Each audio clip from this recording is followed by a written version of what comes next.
Yeah, so we'll go ahead and get started. I just want to tell you a little bit about my company first. I started Cafe Creole, which is a direct trade importing and roasting company about 10 years ago.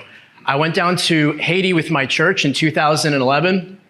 There was a team of 10 of us, and each one of us paid about $1,000 to go down there on a mission to paint walls. So that's a $15,000 mission that we used to paint walls for people. Everyone loaded up old shoes for me to bring down there because everybody in Haiti needs our old shoes.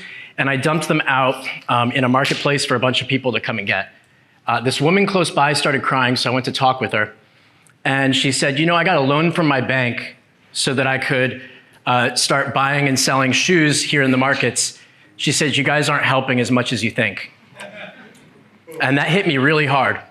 So I came home, and 2 days later, against everyone's advice, I flew back to Haiti on my own. I bought a motorcycle there and started learning Haitian Creole and going through the mountains, and I decided I was going to do whatever it took to create jobs and not take them away there. And that's how our mission was born, of creating sustainable employment, first in Haiti, but we work in about a dozen countries now, using specialty coffee. So the reason that I needed to use employment instead of charity, the shoes are a great example, but just really quick, we're still bringing things in there like rice and peanuts that are subsidized by our tax dollars when they are growing rice and peanuts in Haiti. It's been 12 years since the earthquake that aid is trying to support. So if we're still giving aid that's putting unemployment up 12 years later, then we don't understand the concept of aid and charity at that point. And that's why I knew I had to do something sustainable. And we're talking about economic sustainability here, not environmental sustainability, something separate. But economic sustainability is when the product being purchased is worth the value that you're purchasing it for. So I'm not talking about one of those bracelets from Kenya that's $25 when you can get the same one for $1, because we're buying that because we feel bad. There's a big difference when we're buying a product that's worth the value and it's selling for that. And that's why it needed to be specialty coffee, was because I could pay my farmers enough to make it worth their while without it being charity for Haiti. Connie already covered some of this, but just some of my background is in botany, crossbreeding, and chemistry. I've been a licensed Q grader for almost 10 years, and I'm a CQI lecturer. I've judged in the international tournament in Bolivia, I think 5 or 6 times now. And besides doing all the other stuff that a business owner does, like sweep floors and make schedules, I'm a post-harvest process technician at Origin. I work directly with producers on fermentations and pH and Brix testing. We have a lot to cover today, so this is going to be directly related to a study that my company completed and published in June and was featured in this last issue of Roast Magazine. We're going to talk about a few things beforehand that kind of go into the study before we start to talk about the structure of the study, so bear with me through that because it'll all start to click and make sense as we go into the actual structure. But today I'd like to talk about why we conducted it at all, the reasons that someone would want to cup at an optimal time, what the international standards are for cupping and how they might differ from some of our findings. I want to go into the structure specifically of our study, and then why post-roast rest time is important, related specifically to the CO2 emission off of it. What are some practical applications that we can then take with these findings and use ourselves as roasters or whatever our position is as industry professionals? I think for integrity purposes, I'd like to bring up potential limitations in our study that could bring skewed data, because I think that's really important for us to address potential limitations for both our own knowledge and also for future studies. And then we'll conclude and kind of go into a Q&A. So this started for us over a year ago. It was more than a year-long study, and it began because we're purchasing a lot of coffee from different producers, like I said, and this one in Tolima, Colombia. Her name is Marta Bader, and she owns the Virgil estate there. Her 2 sons, Shadi and Ilias, do all the processing for them. And I bought a lot of micro lots off them, a lot of geishas, a lot of anaerobics that are all super high scoring. He was up here and let me try some coffee that he already roasted of a new lot he had, and I didn't request a green sample. And I went ahead and tried this roasted coffee, and I said, I want to buy this, and he shipped it to me, and I threw my first one through the sample roaster, and it was honestly a decent coffee, but it was scoring around 85 points, and I just paid $23 a pound for it. So I was a little stressed out and frustrated, and I called him obviously immediately. And I think he referenced black and white roasters, if I'm not mistaken, down in North Carolina. But he said, I talked to another roaster that I sell to. he said, this coffee will open up after 21 days. You need to give it some time. We've all heard whispers in the industry of like, oh, you let an Ethiopian natural sit for 3 days, but there's never really any more data than that. There's never really any more conversation about the long-term resting time or anything like that. First off, I didn't really believe him, so I wanted to go ahead and do what he said, but second off, I needed to see if he is correct, what the implications of this would have been. So we went ahead and we tested it over the course of those 21 days. I would say after about day 10, some acidity started to appear. Closer to day 15 to 20, it became like a fruit bomb coffee, and it really balanced out after 3 weeks. And I was amazed to see this, and as I started to think through what are the implications of that for coffee in general, but really for my company? What does that mean for us during production with all of these coffees that we're bringing in and roasting? And are we doing what we're supposed to for our customers in light of this data? So a few things here that we all thought on my team were important is coffee profiling. That's one of the first ones. You know, we create a slope, maybe 2 or 3 that we think this coffee might be good at, and we use our trier to pull that coffee out at, let's say, 400, 402, 404, 406, 408, whatever the range is that we're looking to test along there to find out on this slope, where is my best drop temperature? If we are tasting that coffee on day 1 and it changes that dramatically on, let's say, maybe it's less dramatic, that still matters to me if it changes just a little bit up to day 8 because I want to know what my customers are tasting. But if it does change dramatically, I really need to know if I'm profiling the coffee correctly. As a post-harvest process technician, I think this one really hit me, was we do a lot of work at Origin. It's almost like profiling. All the roasters here, we profile that coffee, right, to get the perfect roast. During the fermentation period, we actually kind of profile sometimes with pH. We remove the variables and add controls in, and then we might say 4.2, 4, 3.8, and we might test it to see how are we optimizing the terroir of what these farmers are trying to produce. And if I'm not tasting that at the right time, I might not be doing them justice, and I might not be know what my customers are getting. We obviously have no control over how tournaments work as just individuals and industry professionals here, or how official grading works through different third parties. But when you do those things internally, you can then adjust your knowledge of these things. So we thought this is something we can adjust our own internal grading for in order to properly score coffees. So what is the industry standard for these things? And I just pulled these off some of the leaders in the industry here. And the industry standard is there for a reason, obviously. We have to have standards for everyone to go through, especially when there's something like grading or tournaments. Some of those things might need to be adjusted. This is currently, so the industry standards would be cited from the SCA and CQI website, would be 8 to 24 hours from roast time for coffee to be scored and officially Q graded. Cup of Excellence doesn't have anything on their website, so they typically will just tell the international jury or the judges that day when it was roasted and say this was roasted 12 hours before we're about to cut. But that's usually about the case, is 12 hours. During the Bolivia tournament that I was judging in November, they forgot to bring the roaster to one of the places we were at, which is great for a tournament when you need to sample roast the coffee. So they brought it there late, and the naturals was our last day of cupping, and they roasted them 8 hours before we cupped them. And none of those naturals made the top 10, which I found to be very unfair. So there are some serious implications of these things. Those farmers worked really hard all year to compete in a tournament, and then they're paid based on their score. So I'd like to go into how the study was structured, some of our controls, so that you guys fully understand what we did here. First of all, this is data-driven, so we're not giving any advice through this study that says that you need to wait 4 days or you need to wait 8 days or anything like that. This is strictly data points based on the amount of coffees that we tested, and you can take that, and there's a lot of different things that you can do with it, but we're not giving you a formula because a formula doesn't exist. And if you think a formula exists after we go through that data, then you've misunderstood what the data is actually telling you. What we're trying to figure out here when we started, and we got a lot of other information too, which is nice, is the 8 to 24 hours of post-roast resting time sufficient for industry professionals to assess quality and score? So our study was set up with controls.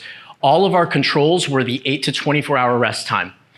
We cupped the coffee throughout the entire study. completely blind. So this is a double-blind study. Let's say, for example, I had a Guatemala that was on day 7. We had a separate roaster roasting these, and we would have a day 1 Guatemala on the same table. We can't tell what origins they are. We couldn't tell what day they're on. We're just going through the table and scoring. Just getting data from those. This took over the course of 22 days, we used 21 coffees. All of them were supposedly harvested in 2021, or they are fresh crop coffees from the current harvest.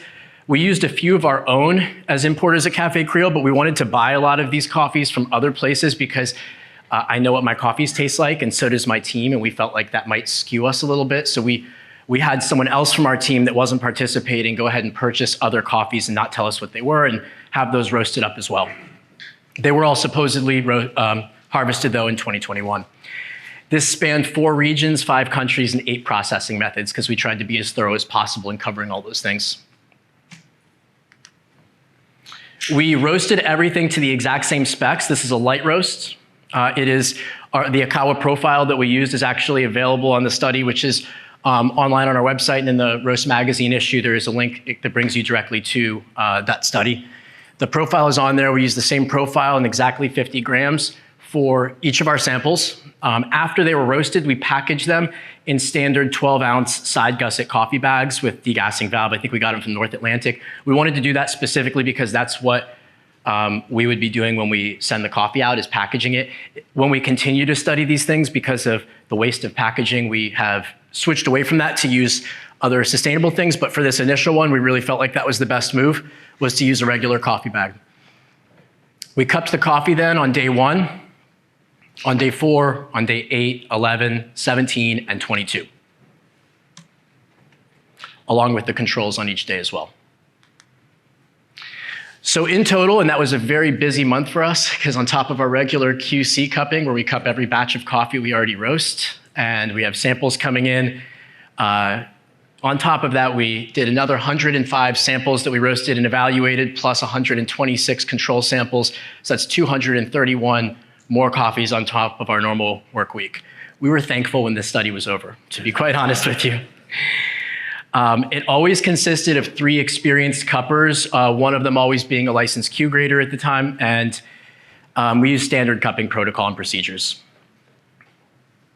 with a couple small exceptions, which I'll note.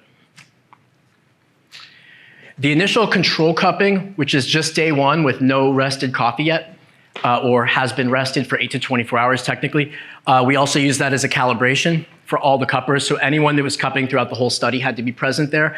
That way we could see if we were all on the same page with our scoring. The average variability was 0.425 points, and that's total score. That's not for an attribute, so that's pretty dialed in there to have the variability be less than 0.5 off. We also predetermined in advance any cups that had a taint or a fault, we were going to throw that coffee out from the study completely.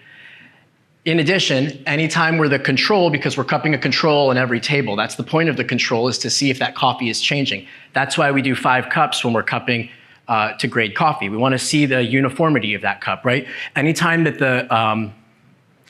the control changed more than 1 point, we decided we were going to throw that coffee out. It's possible that the cuppers could be slightly off, but since we were less than 0.5 in variability at the calibration, it's far more likely that it would be the case that that coffee is inconsistent and therefore could give us the wrong data. So we went ahead and predetermined that we were going to throw that out. Only one of our coffees needed to be thrown out throughout that whole study, and we did determine that it was inconsistent. If you would like access to the study itself, there's a QR code here. You can use your camera to scan it. Like I said, that web address, though, is also in this issue of Roast.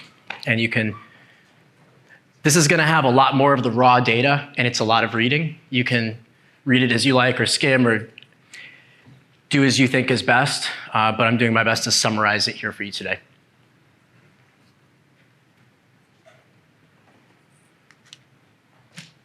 I can give it to you after, too, if you didn't get a chance to snap it. So why is post-roast resting time important? And a lot of us know that there's CO2 that's being emitted from coffee, both while it's roasting as well as afterwards. There's a lot of factors that are going to affect that rest and make it important.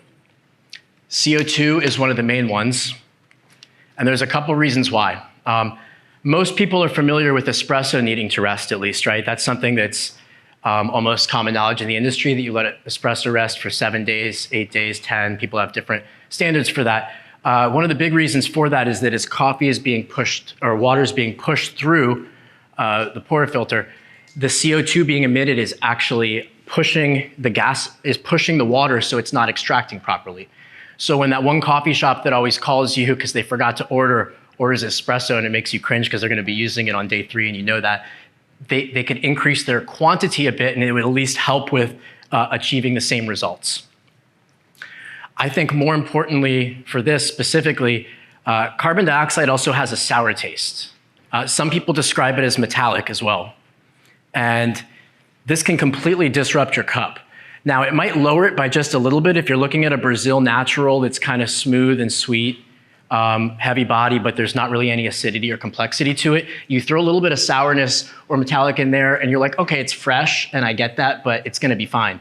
If you throw that same sour or metallic taste into a very complex coffee, and people who blend the coffees would know about this, you start to play around with things that have notes of like pineapple, candied nuts, mango, all these different flavors, and you throw something sour or metallic into a complex cup, and you're gonna completely throw it off, where you could be looking at 7 points of a different score, potentially. What's really cool is the Journal of Agriculture and Food Chemistry has already published 3 other articles regarding the degassing and off-gassing of CO2 from coffee post-roast.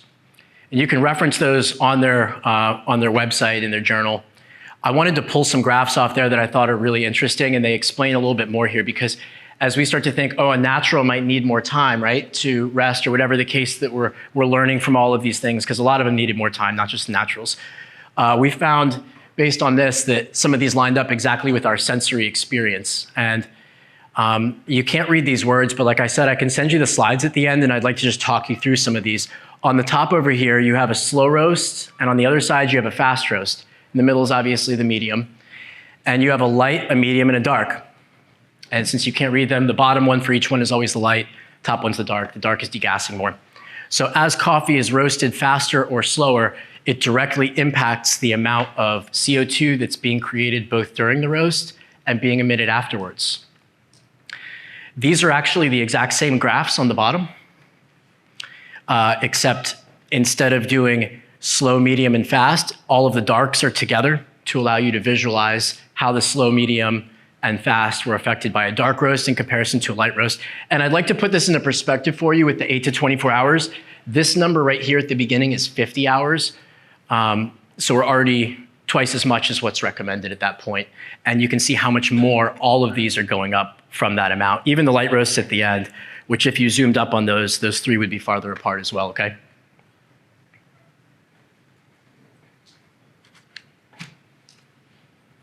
That model that was created with those graphs is using a Weibull model, and if you're not familiar with that, it's where you collect enough data points that you're able to accurately project where a line will go. I appreciate that this journal has a lot of integrity because they didn't feel comfortable projecting it past 400 hours, which is where those graphs ended, but the study itself actually went all the way to 800 hours, and there was still, they said, significant, substantial, and detectable CO2 being emitted up to 800 hours afterwards. So what we're learning from this other study is that the longer the roast, the longer the degas time is needed. The shorter or faster of a roast, and less degas time is needed. That might mean that the longer roast could be preserved for longer as well. That would require more studying of how long after the peak is it like this before it starts to go down. And quite the opposite with the shorter roast. It could possibly mean that it is preserved for less time and would stale quicker. We're also learning from this that the more dense the coffee seed, it's going to degas slower. So a light roast is going to be significantly more dense while we're cooking that dark roast for longer, and the gas is able to just escape it because it's very porous. It could be degassing at a much faster rate because of that. I just want to throw this in really briefly that we're only discussing Arabica here because that's what we studied. It's highly possible that this data could be equally applied to other species as well, Robusta. But being that the chemical compounds are so different and we didn't study it, we do not make that claim. And you should realize that The sugar, although similar, is still higher in Arabica, for example. The trigonylene is significantly higher in Arabica, and trigonylene actually carries the aroma compounds to you, which is a big part of your sensory experience. Chlorogenic acid is bitter. In Robusta, it's a lot higher than Arabica, but in a small amount, chlorogenic acid can actually help to amplify a lot of the other flavors, sweetness, and tasting notes you have, so it's important to have in a smaller quantity. We didn't study Robusta, so this is specifically on Arabica. I did pull this off of the same journal where someone did study the degassing rates as well of Robusta and Arabica, and you could see that they are slightly at a different rate. It looks like those two will intersect before they reach 0. Okay, so we're gonna go into our results and what we found from here. And I'm gonna condense a lot of the conclusion from our actual study to make things visual and easy to understand. In the 22 days studied, of the 21 coffees, we had 1 coffee that peaked on day 1. So that's 95% of the coffees actually peaked after day 1. We had 50% that peaked at day 8 or beyond. We actually had 3 coffees that peak was on the final day of the study, at least for us, which means there's a strong chance we might not know what the peak is because our study ended on that day.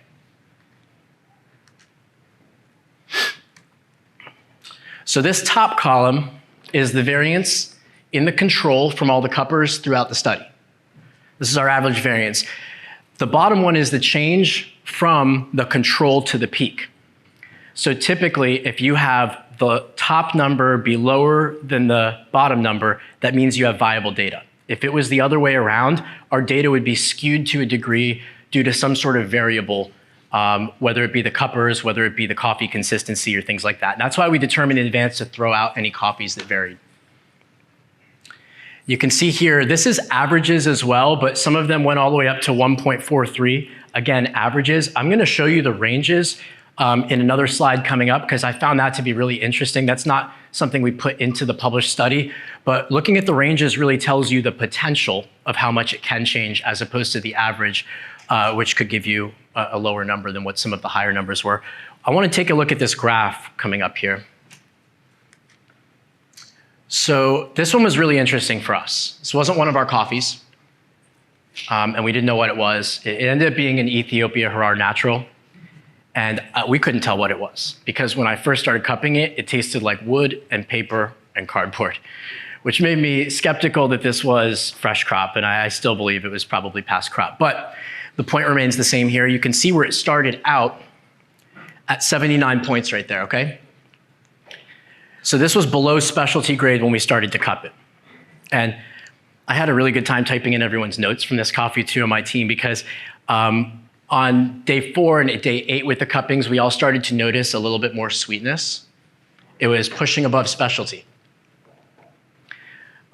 Between day 17 and 22, from those 2 cuppings, we started to detect an acidity that wasn't perceivable before that. And it was like a lemon. It was like lemon juice. In their notes, I think one of them wrote wood with a little bit of lemon sprinkled on it. Because these things were starting to appear. It was becoming sweeter, and we were detecting a nice acidity. On day 22, that coffee really opened up quite a bit. And again, this is double blind. We have no way of knowing which coffee is which. And in fact, on day 22, we went through the whole day and we were like, I didn't taste that past crop coffee at all. So none of us were like, oh, let's see if we could figure out where it is or any of that. It didn't taste like the same coffee on that last day that it did when it started. So we had no idea that we had already cupped it. It tasted, look, an 83-point coffee is nothing to write home about, but it's specialty grade. And it was a little bit sweeter, it had a nice acidity, and it was no longer tasting like past crop. And the difference between a 79-point coffee and an 83-point coffee to a producer is huge. They're the most vulnerable people in the industry, and it's really important that we certainly don't make our own procedures or agendas things that will not benefit them.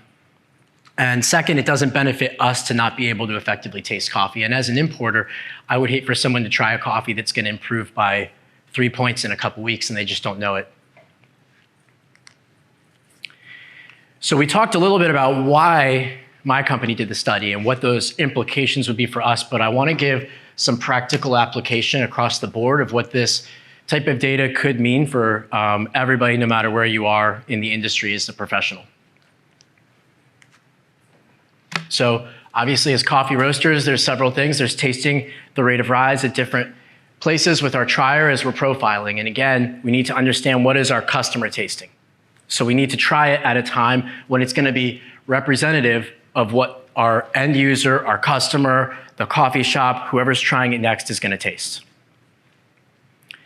When you're making contracts and purchasing, it'd be nice to know if this coffee is going to change dramatically or not much at all. When you are scoring your coffees internally, and some of that might have to do with how much you're willing to pay, which you might be paying to an importer that's paying to a producer. How much that we pay is very important to those people, as again, they are the most vulnerable in the industry. You can also have a better understanding, and this is applicable across the board to any of these, of what whoever customer you have is going to be tasting.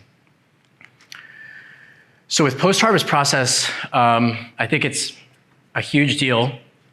A lot of the people doing processing, whether it is the producer, whether it's a processing facility, whether it's somebody flying in from another country to help, at origin, a lot of times they don't have the capability at a lot of places, some do, but in a lot of places they just don't have the ability to roast, cup, and study these things in depth.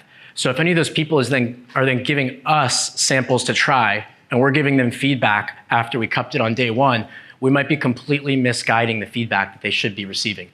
Like I said, we almost profile with the pH, and this hit me because as I'm going through these experiments with producers, it's really important. I still taste it on day one when I roast coffee, but I also taste it on day 3 and day 4, and then I might taste it again on day 8, and I want to see how that progresses before I have another meeting with the producers, and we talk about what we're trying to accomplish and whether, whether this is actually it, depending on the different pH level and different fermentation.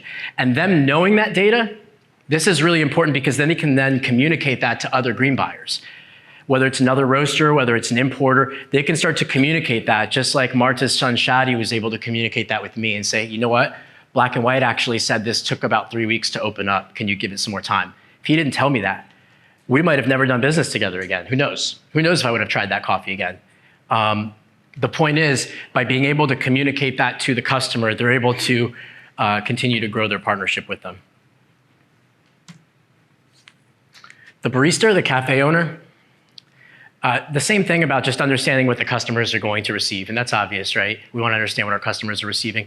But there's a couple other things as well, like as they're studying the attributes of the coffee so they could talk about it to the people. Let's say you've got 10 coffees lined up at a cafe, and whether you're a roaster with a cafe or whether you're selling to a cafe, they might have, I don't know how many, 5 or 10 coffees out. Those baristas probably, they might not be trying every single one of them on a regular basis. Maybe they try it that first time or the second time to then learn the attributes so they can communicate that to their customers, right? If they learned the attributes at a time when a lot of those attributes are not yet present or clear, they might be miscommunicating to the end customer.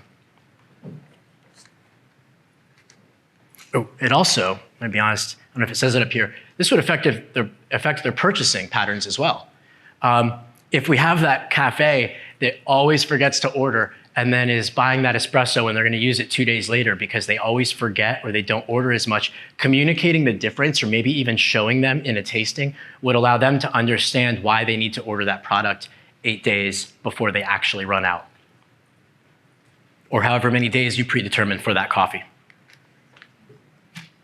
Again, with scoring, grading, and tournaments, when you're working inside of another system, you should use whatever system that is.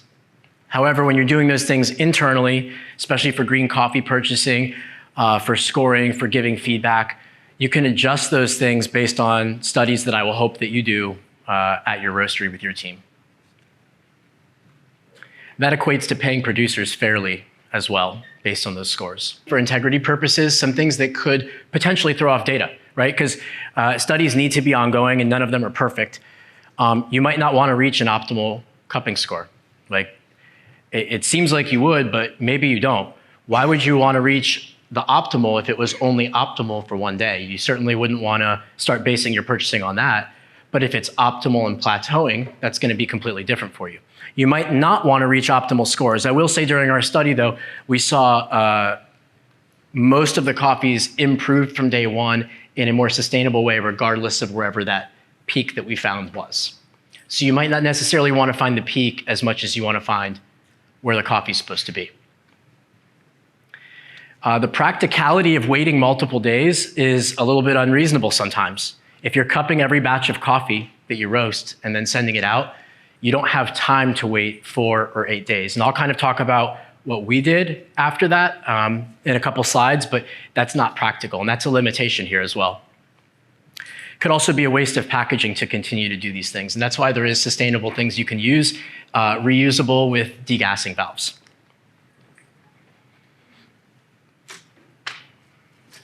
So we weren't cupping every day. We were cupping on, like I said, day 1, day 4, day 8, 11, 17, 22. So if a coffee peaked on day 10, we wouldn't actually know that in our study. And that's a limitation. We found that the way we did it was sufficient and ample for what we were trying to accomplish. But if somebody wanted to find out the exact peak in between those times, they would need to dial that in and cup a lot more samples. We were not using the standard 5 cups per coffee. And the reason, like I said, is because we had to control every single day. In fact, that is the only thing that was outside of the cupping protocol that we decided to do. We had to control every single day, and if that control varied, which is the uniformity that we're looking for, that was thrown out of the study. But this is a potential limitation as it is less cups. The number of cuppers being only 3 at a time, and the sample size itself being only 21 coffees. Those are both limitations, and this should certainly be increased if people are going to study it again. We only included 4 washed coffees in the study. And as you saw in a slide way back here, bam, the washed coffees changed the least out of all of those. We only included 4. That will skew the data when we say 95% of these coffees peaked after day 1. However, I would like to bring up that 3 of the washed coffees did peak after day 1, which would mean 75%. That does still skew the data though, because it would mean somewhere in between 75 and 95 if you were doing a lot more washed coffees, right? Or something like that. We can assume that that would probably be the case.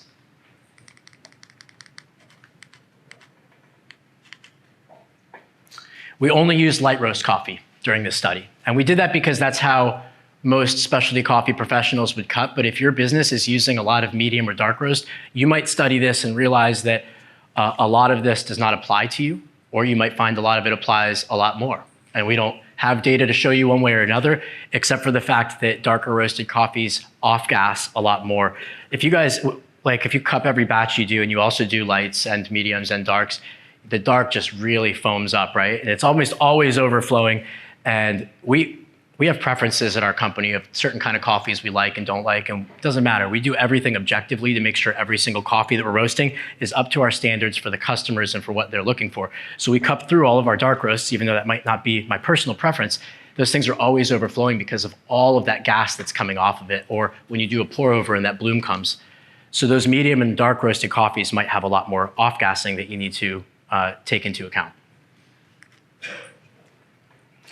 So our conclusion here, which relates directly to the question, is the 8 to 24 hours adequate for an industry professional that's looking to assess quality? We found it to not be universally sufficient by a very high degree, with 95% of the coffees continuing to improve, 50% being better on day 8 or later.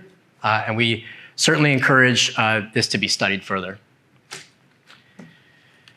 This is the range that I wanted to show you guys here, because I showed you the averages of how they increased, but I think this is really important because it really shows you the potential of how much they can change. And again, my team was dialed into less than half a point of difference in total during the calibration cuppings.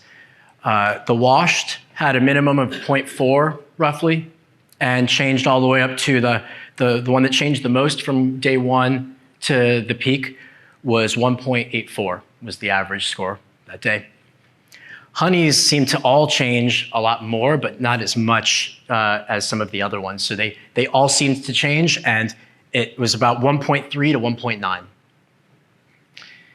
The naturals changed by the most, going all the way up to almost 4 points for one coffee.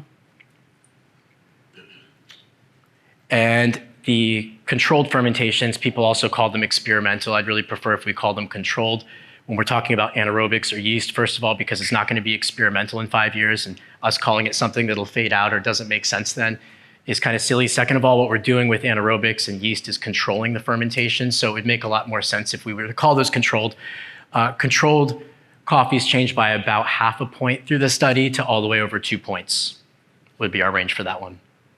This is a big deal. We all know an 84-point coffee is not worth as much as an 86, and an 86 is not worth nearly as much as an 88. It affects how much we're paying to producers. It affects what our customers are getting. So there's a few things you could do with this to take it away. You could just take this data and say, I'm going to wait 8 days, because that's where most of the coffees worked. I really recommend against that. I don't think you should just take it at face value and try to make a formula. I do think that if you have time, and I realize how time-consuming it is, trust me, you should conduct your own study, and you should start studying your coffees to find out how they rest based on your profiles, based on the processing methods, and you might need to do that every year as fresh crop comes into that coffee. But you're gonna understand your product better, and you're gonna start to learn, when do I need to taste the profiles for this specific coffee? Then you need to take that and you have to make a model that fits into your quality control program and your business. An example of what we did here, because I mentioned to you guys that it's not practical to cup coffee. You cup every single batch you do, but then are you gonna wait 4, 8, 11 days before you send it out? My team decided to study every coffee that we're roasting, and when we get fresh crop in, we're doing the same thing, and we create an understanding of when that coffee is gonna peak that we can then communicate to roasters that are buying green coffee from us, as well as cafes that are buying roasted coffee from us. And we still cup the coffee on day 1 after it's roasted before it ships out, because we now understand that coffee enough to know from day 1 to where we want it, is it changing? And we've still pulled a good amount of coffees that we found, A, that's inconsistent, B, we found a defect that's getting pulled immediately, we're donating it, and we're gonna go ahead and re-roast that batch. We're able to determine certainly those things. Now, we're not a commercial company, so we're not just, and I imagine most of you are not as well, so you're not just cupping for defects, but if you can understand where that coffee goes from day 1 all the way up until when it peaks and where it plateaus for your customer, then you can start to understand what it's supposed to taste like on day 1 and if something's off. That's what we did. You can take whatever data you want and make something that fits into your program though. Awesome. So I'm doing a lecture on Saturday morning on coffee processing and fermentations. It is free with your Coffee Fest pass, which you guys all get from coming to the Roast Summit here. If you'd like to see more about what I was doing with backyard botany and crossbreeding before coffee, there's a QR code to a documentary. And if you want the slides here, you can email me. My email is up there, or you can just come talk to me at the show, and I'd be happy to provide that to you digitally so you can kind of reference some of those things. Thank you, guys.